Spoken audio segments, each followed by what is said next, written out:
नमस्ते।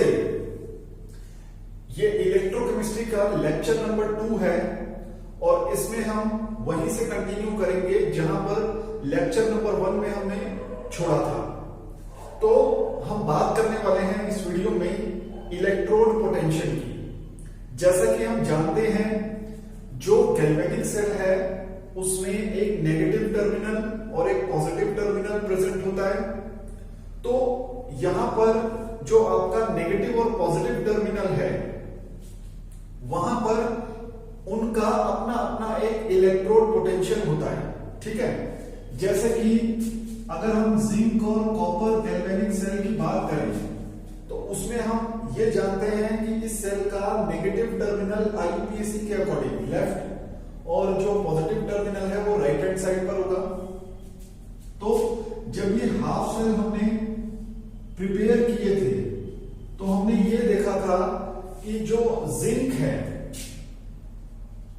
उसको जब हम जिंक सल्फेट के कांटेक्ट में प्लेस करेंगे तो यहां पर जिंक की टेंडेंसी इलेक्ट्रॉन रिलीज करके नीचे सॉल्यूशन में जाने की होती है।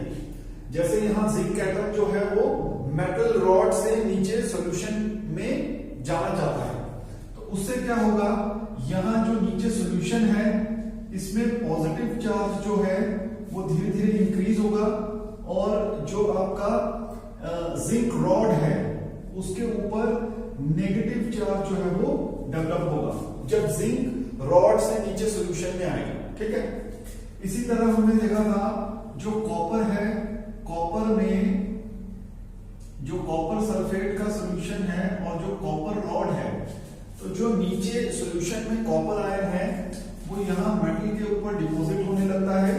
ठीक है, तो उससे क्या है कि यहाँ कॉपर के ऊपर, कॉपर मेटल के ऊपर पॉजिटिव चार्ज यहाँ और नीचे सॉल्यूशन में नेगेटिव चार्ज डेवलप होता है। ठीक है, अब यहाँ पर जब रॉड और नीचे जो सॉल्यूशन है उसके बीच में चार्ज सेपरेशन हुआ है तो यहाँ पर एक पोटेंशियल प्रेजेंट होगा, पोटेंशियल डिफरेंस प्रेजेंट होगा जिसको हम E से डिनोट करते हैं। और अगर हम स्टैंडर्ड कंडीशंस का यूज करें तो हम यहां पर एक नॉट लगाते हैं और यहां जैसे कि हम जानते हैं कि जिंक जो है नीचे सॉल्यूशन में आया है तो इसके पीछे जो केमिकल रिएक्शन काम कर रहा है वो जिंक सॉलिड जो है वो जिंक एक्वस में कन्वर्ट होता है। ठीक है, तो यानी यहां पर हम ये कह सकते हैं कि जिंक ने इलेक्ट्रॉन रिलीज किए हैं और यहां पर रिएक्शन कौन सा है, ये ऑक्सीडेशन रिएक्शन है। ठीक है, तो ये जो चार्ज सेपरेशन है ये किसकी वजह से जनरेट हुआ है, इस रिएक्शन की वजह से।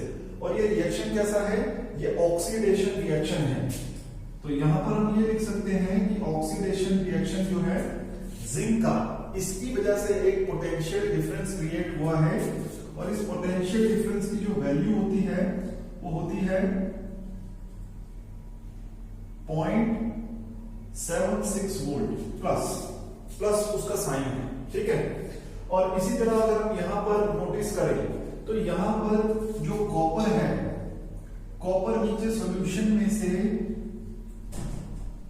ऊपर मेटल रॉड के फॉर्म में यहां सॉलिड फॉर्म में डिपॉजिट होता है।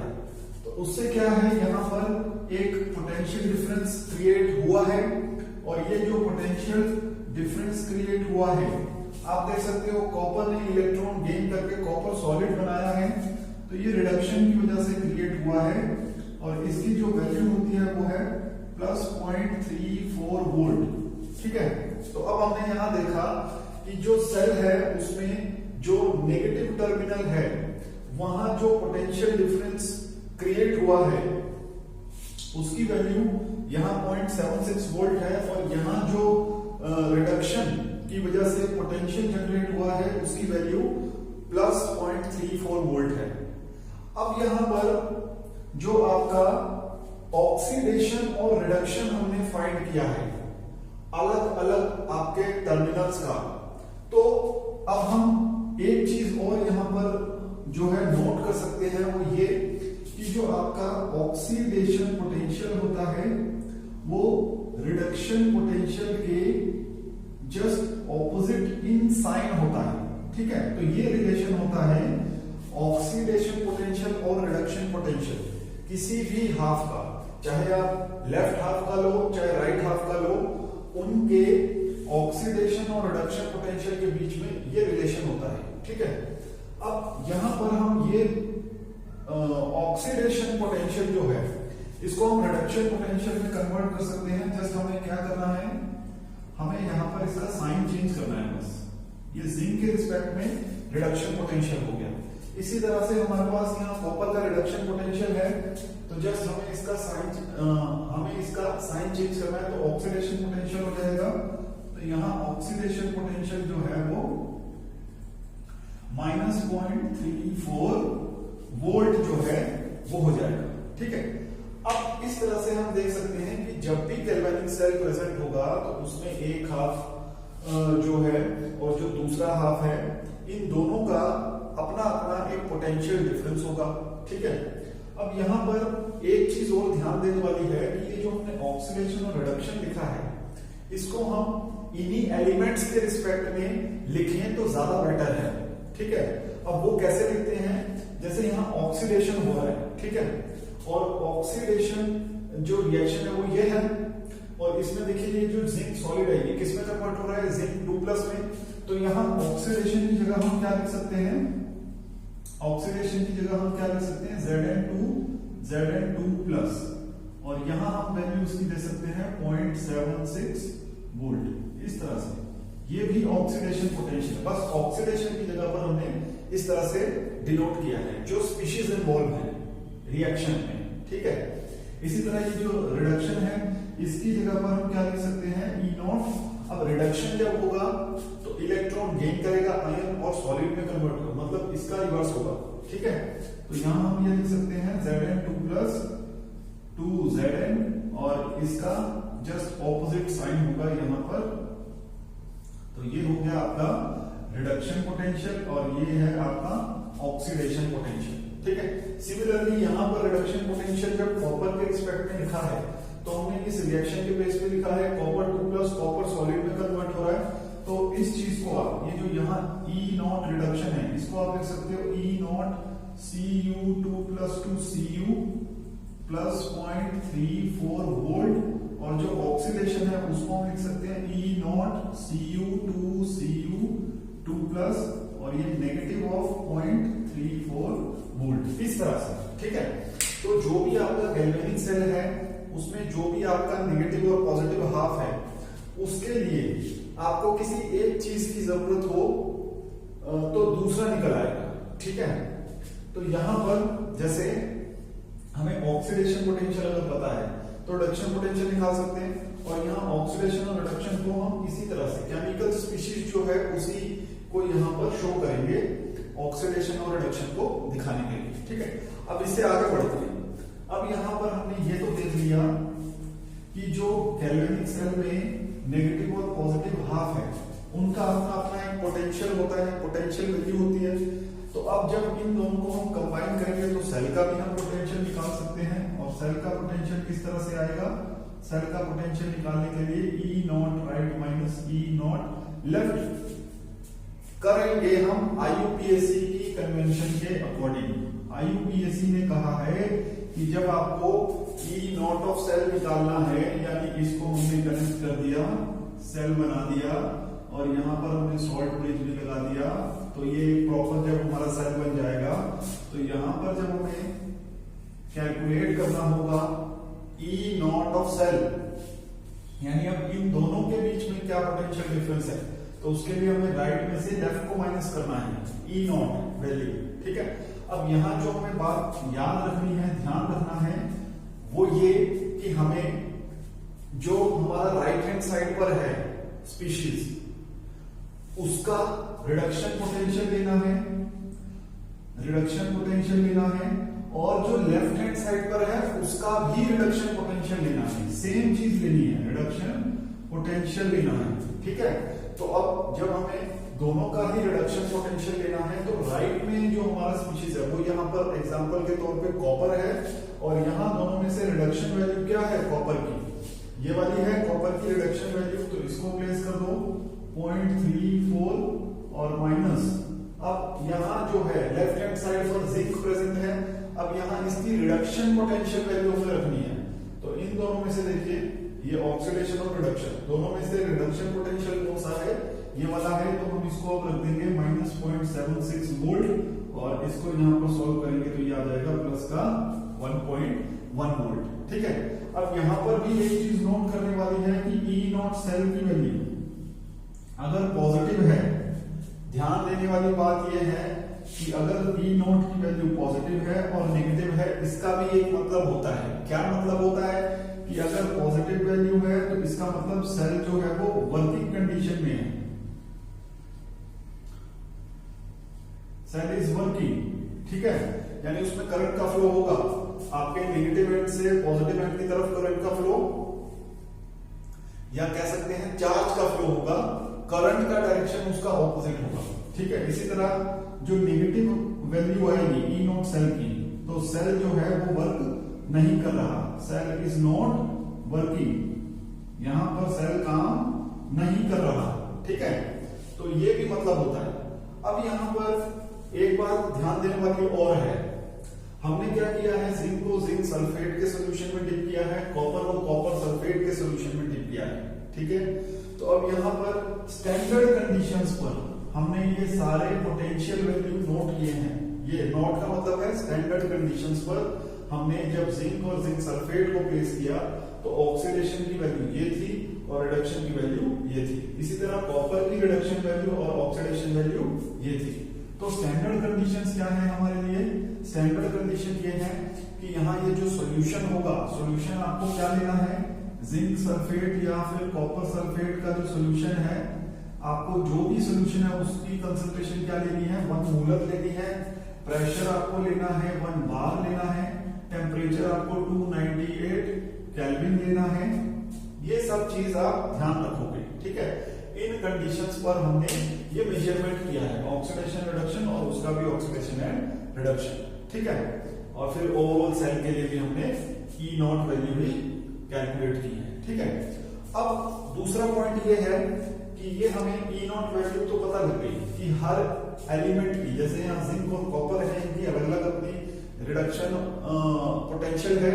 ठीक है ना, रिडक्शन पोटेंशियल की ही अभी हम बात कर रहे हैं स्पेसिफिकली, ये रिडक्शन पोटेंशियल और ये रिडक्शन पोटेंशियल है, यहां हमने यूज भी किया है। तो अब इसी तरह से जो रिडक्शन पोटेंशियल वैल्यू है उसका बेसिस क्या है, वो आई कहां से, कैसे हमने कैलकुलेट करी। ठीक है, किसी भी हाफ के लिए ये हमने पोटेंशियल वैल्यू किस बेसिस पर कैलकुलेट किया है, अब हम उसको देखने वाले हैं। तो इसके लिए जो हमने यूज किया है वो है standard hydrogen electrode, standard hydrogen electrode. ठीक है, स्टैंडर्ड हाइड्रोजन इलेक्ट्रोड को हम SHE भी बोलते हैं, शॉर्ट में SHE भी बोलते हैं। अब इसमें होता क्या है, इसमें हम क्या करते हैं, एक बीकर लिया हमने, यहां एक प्लैटिनम वायर है और यहां पर जो है एक इस तरह से आपका एक मेटल शीट है, ये भी इनर्ट मेटल की है। ठीक है, और यहां जो अरेंजमेंट है इसको हमने इस तरह से एक इन्वर्टेड ट्यूब में प्लेस किया है और यहां से इस तरह से ओपनिंग है और ये वायर जो है वो इस तरह से कनेक्ट करती है। ठीक है, अब यहां पर ये जो आपकी ये एंड है प्लैटिनम वायर का, ये जो एंड है ये भी प्लैटिनम कोटेड ही है, तो इसको हमने डिप किया है यहां पर 1 मोलर H+। ठीक है ना, 1 मोलर H+ एसिड जो है सॉल्यूशन है यहां पर, और इस तरह से यहां ये जो वायर है, अगर यहां कोई इलेक्ट्रॉन सोर्स हो और उससे यहां इलेक्ट्रॉन फ्लो होते हुए यहाँ नीचे इस शीट तक आते हैं। तो यहाँ पर होता यह है कि ये जो सॉल्यूशन में H+ आयंस हैं, ये H+ आयंस जो हैं वो इलेक्ट्रॉन गेन करता है और इससे यहाँ पर हाइड्रोजन गैस रिलीज होती है यहाँ पर। और ये जो हाइड्रोजन गैस है, ये जो हाइड्रोजन गैस है यहाँ पर ये रिलीज होती है 1 बार प्रेशर पर, ठीक है। तो यहाँ पर हम ये देख सकते हैं कि रिडक्शन जो है वो हो रहा है, रिडक्शन का प्रोसेस हो रहा है यहाँ पर H+ आयंस के साथ, ठीक है, और वो कन्वर्ट हो रहा है H2 गैस में। तो अब यहाँ पर हम लिख सकते हैं कि यहाँ पर जो E0 वैल्यू है यानी रिडक्शन पोटेंशियल, यहाँ पर रिडक्शन जो हो रहा है उसकी यहाँ पर कुछ वैल्यू है, ठीक है ना। जो प्रोसेस होता है उसी के अकॉर्डिंग पोटेंशियल होता है। तो अब हमने यहाँ पर जो हाइड्रोजन इलेक्ट्रोड है इसकी पोटेंशियल वैल्यू को अपने कन्वीनियंस के लिए माना हुआ है 0 वोल्ट, ठीक है। 0 वोल्ट माना हुआ है कि जब हाइड्रोजन का रिडक्शन होगा तो वहां पर उसकी जो पोटेंशियल वैल्यू होगी वो कितनी है, 0 वोल्ट है। अब ये जो रिडक्शन है इसको हम यहाँ पर इन्हीं स्पीशीज के फॉर्म में लिख सकते हैं। यहाँ पर क्या है, ये जो आपका H+ है ये किसमें कन्वर्ट होता है, H2 में कन्वर्ट होता है, ठीक है। और यहाँ पर आपको, क्योंकि यहाँ पर हाइड्रोजन का इलेक्ट्रोड तो हम नहीं बना सकते, तो आपको लिखना पड़ेगा यहाँ पर इस तरह से प्लेटिनम, ठीक है, प्लेटिनम लिखना पड़ेगा और इसकी जो वैल्यू है वो 0 है। अब चाहे मैं रिडक्शन पोटेंशियल लिखूं, ठीक है, रिडक्शन को ऐसे लिखा, या मैं ऑक्सीडेशन पोटेंशियल लिखूं, 0 का तो कोई साइन नहीं होता है, ठीक है। जस्ट मुझे इसको, ये मेरा रिडक्शन पोटेंशियल है, यहाँ लिख देते हैं रिडक्शन पोटेंशियल है। और अगर मुझे इसका ऑक्सीडेशन पोटेंशियल लिखना हो हाइड्रोजन इलेक्ट्रोड का, तो यहाँ पर 0 का कोई साइन नहीं होता, तो 0 वोल्ट ही रहने वाला है, बस नीचे का जो रिप्रेजेंटेशन है वो चेंज हो जाएगा। यहाँ पहले आएगा प्लेटिनम, फिर आएगा H2 और उसके बाद आएगा H+, इस तरह से लिखा जाता है, ठीक है। तो ये है आपका स्टैंडर्ड हाइड्रोजन इलेक्ट्रोड, और इसी का यूज करते हम लोग किसी भी हाफ सेल, ठीक है, किसी भी एलिमेंट के लिए हम उसके रिडक्शन पोटेंशियल, मैं बार बार कह रहा हूं हर जगह पर हम किसी भी हाफ का गैल्वेनिक सेल में सिर्फ रिडक्शन पोटेंशियल ही यहां पर मेजर करेंगे, ठीक है। तो अब देखते हैं हम इसको किस तरह से यूज करते हैं अदर हाफ सेल्स का पोटेंशियल कैलकुलेट करने के लिए, ठीक है। और एक बात जो नोट करने वाली है वो ये है कि यहां पर स्टैंडर्ड हाइड्रोजन इलेक्ट्रोड जो है उसको हम as a reference half cell भी यूज करते हैं, used as reference half cell, ठीक है। अब मैं एक एग्जांपल के तौर पर आपको बताता हूं कि किस तरह से हम उस चीज को कैलकुलेट करते हैं, यानी अदर जो आपके एलिमेंट्स हैं उनका रिडक्शन पोटेंशियल हम स्टैंडर्ड हाइड्रोजन इलेक्ट्रोड का यूज करके किस तरह से कैलकुलेट करते हैं। तो यहां पर हम क्या करते हैं, जो भी हमारा रेफरेंस इलेक्ट्रोड होता है, यानी हाइड्रोजन इलेक्ट्रोड को हम as a reference electrode use कर रहे हैं, तो हम यहां पर जस्ट बनाने वाले हैं गैल्वेनिक सेल ही हम बनाएंगे। और उसमें हमें पता है कि जो नेगेटिव एंड है वो कहां होगा, लेफ्ट में होगा, पॉजिटिव कहां होगा, राइट में होगा।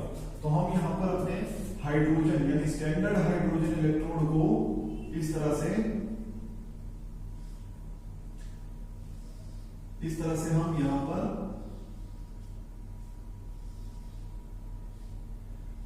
राइट में शो करेंगे, ठीक है।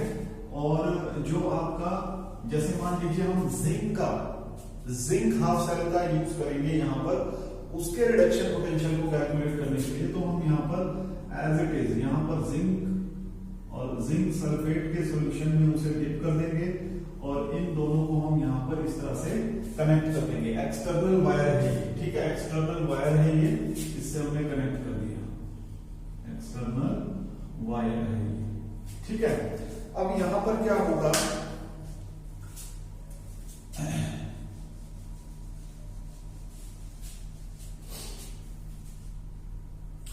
यहां पर सॉल्ट ब्रेक भी लगा दें यहां पर इस तरह से, ठीक है। अब यहां पर 1 मोलर H+। तो यहां पर जब ये दोनों हाफ एक दूसरे के साथ हम कनेक्ट करेंगे तो ये जो है ये नेगेटिव एंड होगा, ये पॉजिटिव एंड होगा, ठीक है। तो यहां पर चार्ज का फ्लो होगा, लेफ्ट टू राइट होगा चार्ज का फ्लो। तो उससे क्या होगा, यहां पर इनके बीच में एक पोटेंशियल डिफरेंस क्रिएट होगा। अब ओवरऑल सेल का पोटेंशियल डिफरेंस होगा, तो उसको हम कैसे फाइंड कर सकते हैं, E not right minus E not left करके। और मैंने कहा था दोनों के रिडक्शन पोटेंशियल को हमें यहां रखना है।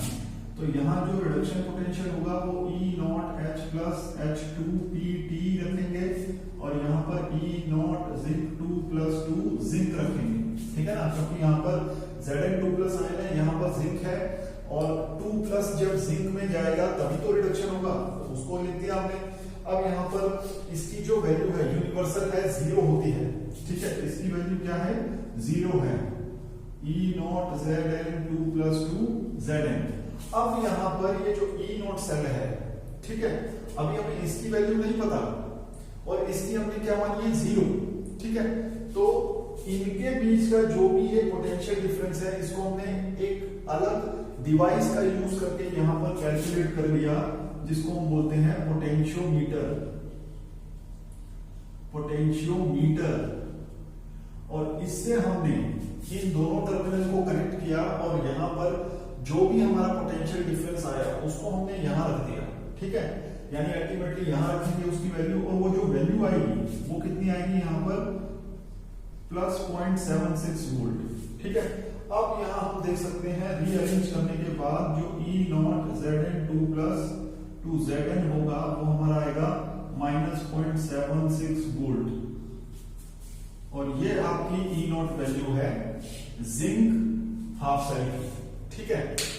इस तरह से हम कैलकुलेट करते हैं। हम यहां पर एक रेफरेंस जो हाफ सेल है उसको राइट में रखते हैं, जैसे हमने स्टैंडर्ड हाइड्रोजन इलेक्ट्रोड को ही रेफरेंस इलेक्ट्रोड माना है, और उसको हमने राइट में रख दिया। और जिस भी एलिमेंट का आप रिडक्शन पोटेंशियल फाइंड करना चाहते हो उसको नेगेटिव एंड पे रख दो गैल्वेनिक सेल के, और इसको पोटेंशियोमीटर से कनेक्ट कर दो।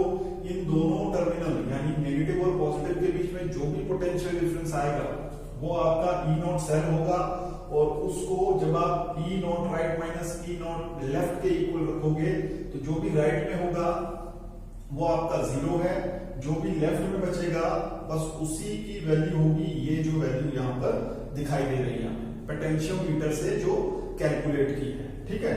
इस तरह से हम करते हैं। अब यहां अगर मैं कॉपर की बात करूं तो कॉपर में देखना, यहां कॉपर और यहां भी रख दिया हमने कॉपर। अगर कॉपर का डिटरमाइन करना है तो देखना यहां पर जो E नॉट की वैल्यू आएगी, E नॉट की जो वैल्यू आएगी,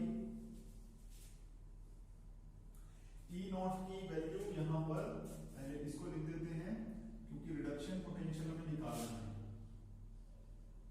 2 प्लस 2 CU। तो पोटेंशियोमीटर का यूज करके इस सेल का जो पोटेंशियल डिफरेंस आएगा वो आएगा माइनस 0.34 वोल्ट, और जब इसको हम ओवरऑल सिंप्लीफाई करके इस तरह से लिखेंगे तो कॉपर का जो रिडक्शन पोटेंशियल है वो आ जाएगा हमारा 0.34 वोल्ट, इस तरह से, ठीक है। तो किसी भी एलिमेंट में यहां देखना ये जो आपकी पोटेंशियोमीटर से कैलकुलेट होने वाली वैल्यू है ये एलिमेंट के नेचर पर डिपेंड करेगी, जो यहां पर रखा हुआ है, ठीक है। वो प्लस भी हो सकती है माइनस भी हो सकती है, उसके अकॉर्डिंग आपको पोटेंशियल डिफरेंस देखने को मिलेगा, ठीक है।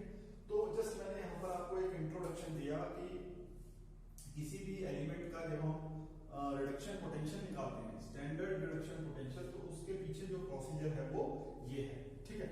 अब हम ये जानते हैं कि जब भी इलेक्ट्रोकेमिस्ट्री के चैप्टर को हम पढ़ते हैं तो उस चैप्टर में आपको एक पूरा टेबल दिया होता है जिसमें अलग अलग एलिमेंट्स के रिडक्शन पोटेंशियल्स को उन्होंने एक टेबल में अरेंज किया है, ठीक है। तो उसकी अगर आप टेबल की खास बात देखें तो यहां पर आप ये देखेंगे कि यहां पर जो एलिमेंट है उनके रिडक्शन पोटेंशियल को यहां पर इस तरह से एक टेबल में उन्होंने अरेंज किया है। रिडक्शन पोटेंशियल ये जितने भी हैं यहां पर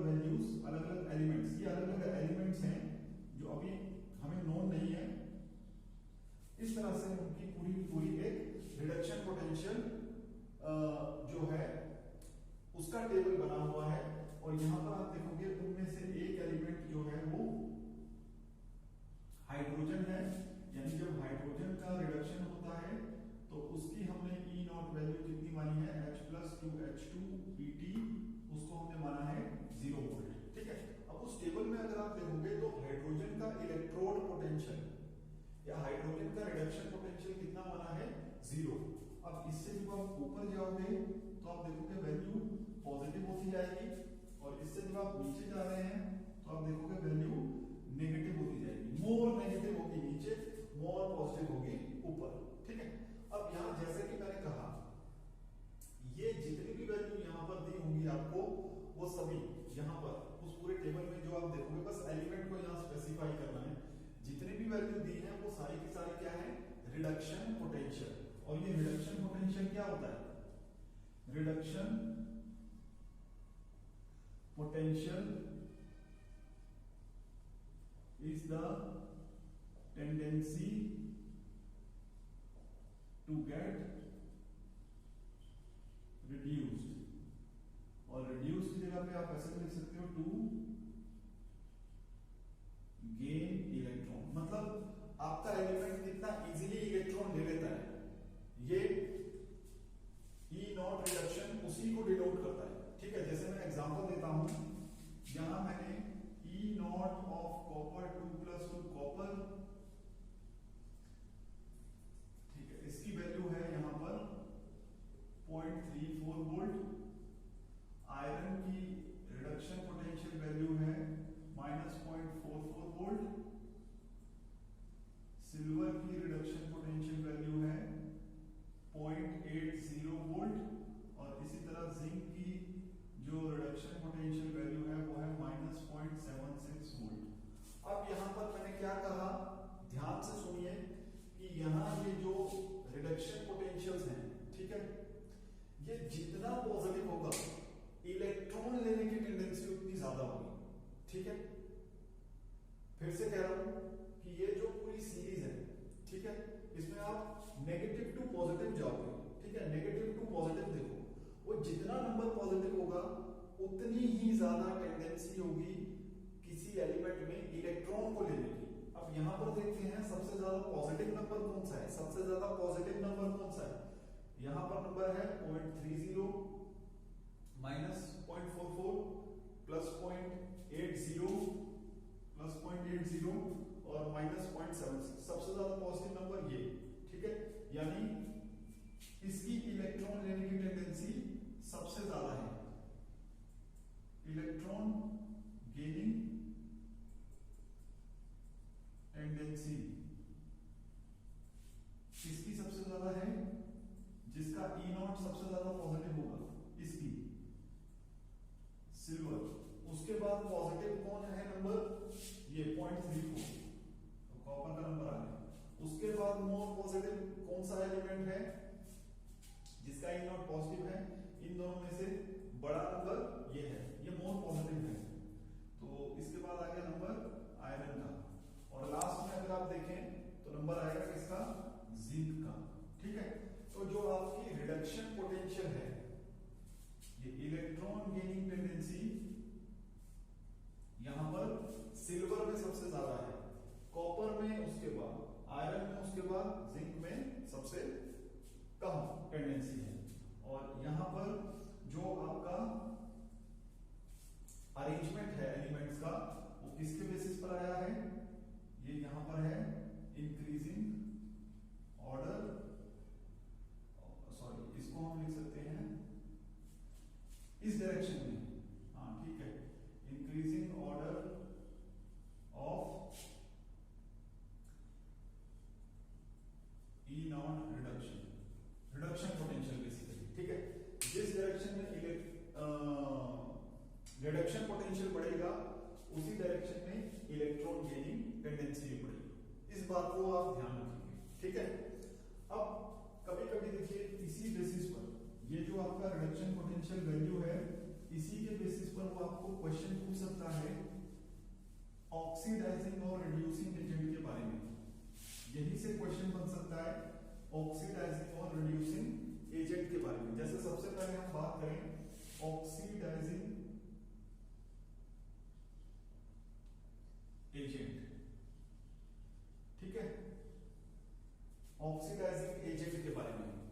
तो यहां पर जैसे आपको कुछ E0 वैल्यूज दे दे, ठीक है, और इसमें आपसे पूछे बताइए कौन सा सबसे अच्छा ऑक्सीडाइजिंग एजेंट है, यहां पर देखकर हमें बताना है, ठीक है।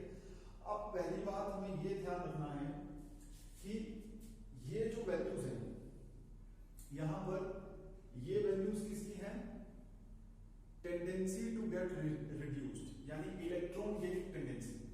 ये यहां पर अगर हम अरेंज करें इलेक्ट्रॉन गेनिंग टेंडेंसी को सबसे पहले, तो वो किस पे डिपेंड करता है, वो E0 रिडक्शन पे डिपेंड करता है, ठीक है।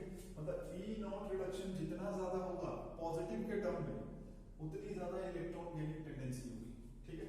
तो यहां पर ऑर्डर क्या मिलेगा हमें, सिल्वर सबसे ज्यादा, उसके बाद यहां पर कॉपर है, उसके बाद आयरन है और लास्ट में जिंक है। तो ये है हमारी E0 रिडक्शन वैल्यू, यानी सिल्वर सबसे ज्यादा और जिंक सबसे कम।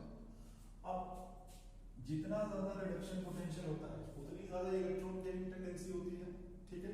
और ऑक्सीडाइजिंग एजेंट होता क्या है, ऑक्सीडाइजिंग एजेंट जो होता है,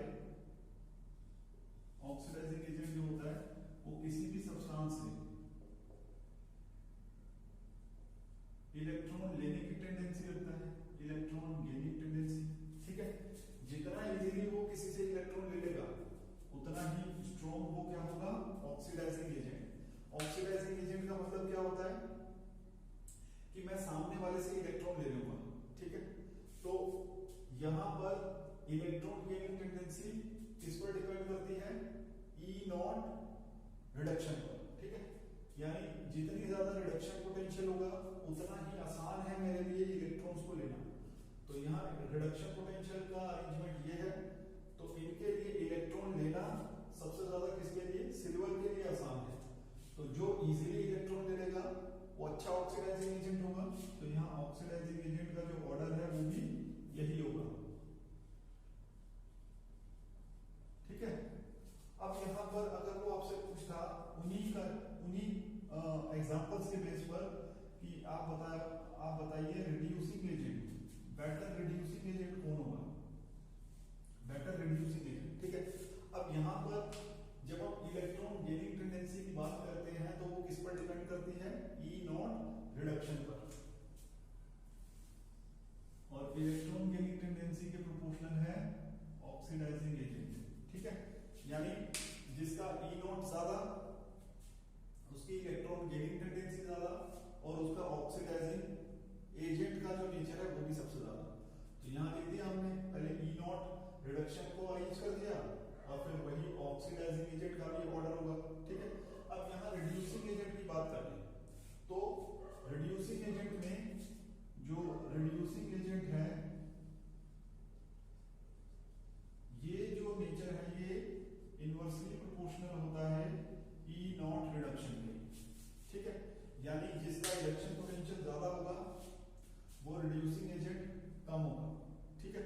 यानी अब यहां पर अगर हम E0 रिड्यूसिंग यानी रिडक्शन की बात करें तो यहां पर जो ऑर्डर है पहले E0 का वो लिख लेते हैं, जैसा हमें दिखाई दे रहा है Ag Cu Fe और Zn। तो रिड्यूसिंग एजेंट इसका उल्टा होगा, order of reducing agent, reducing agent क्या होगा, वो जिंक का सबसे ज्यादा होगा, ठीक है। तो इस तरह से हम ये देख सकते हैं जब भी आपको ऑक्सीडाइजिंग एजेंट और रिड्यूसिंग एजेंट का क्वेश्चन पूछे E0 रिडक्शन के बेसिस पर, ठीक है, तो यहां ऑक्सीडाइजिंग एजेंट E0 रिडक्शन पे डायरेक्टली डिपेंड करता है, ठीक है।